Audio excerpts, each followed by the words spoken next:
En vue panoramique depuis les airs, un paradis pour la faune et la flore arrosé par l'emblématique fleuve Le Mourne. Mais au sol, un véritable nid de repli pour des terroristes qui tuent et dépouillent les populations de leurs provisions et bétail. Les imprudents ici sont soumis à l'esclavage pour cultiver la terre et servir de bouclier humain en cas de combat avec l'armée, comme ici en image.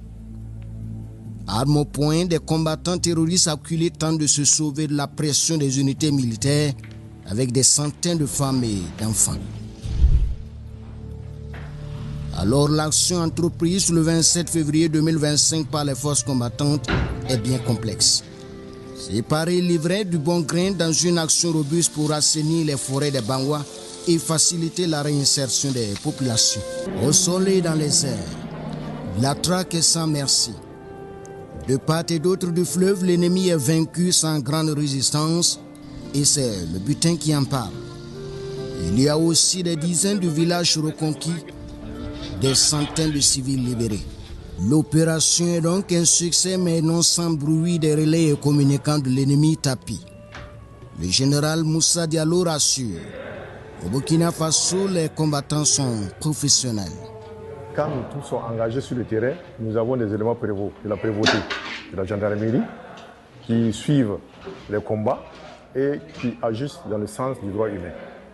Pour dire que la population peut faire confiance à son armée, nous allons aller la main dans la main, nous sommes solidaires et nous allons atteindre les victoires pour la libération totale de ce pays. Une victoire collective d'étape pour cette zone qui donne déjà le sourire à ces ex-otages qui découvrent en majorité pour la première fois la capitale.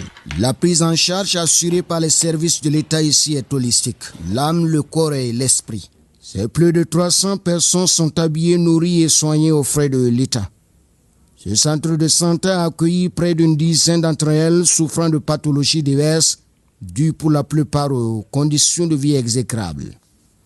Grâce au soin de l'équipe de médecins à son chevet, la vie revient peu à peu à cette dame pour le bonheur de son époux. Le vieil homme se réjouit également d'être sorti des griffes des terroristes qui l'avaient contraint à vivre hors de la République.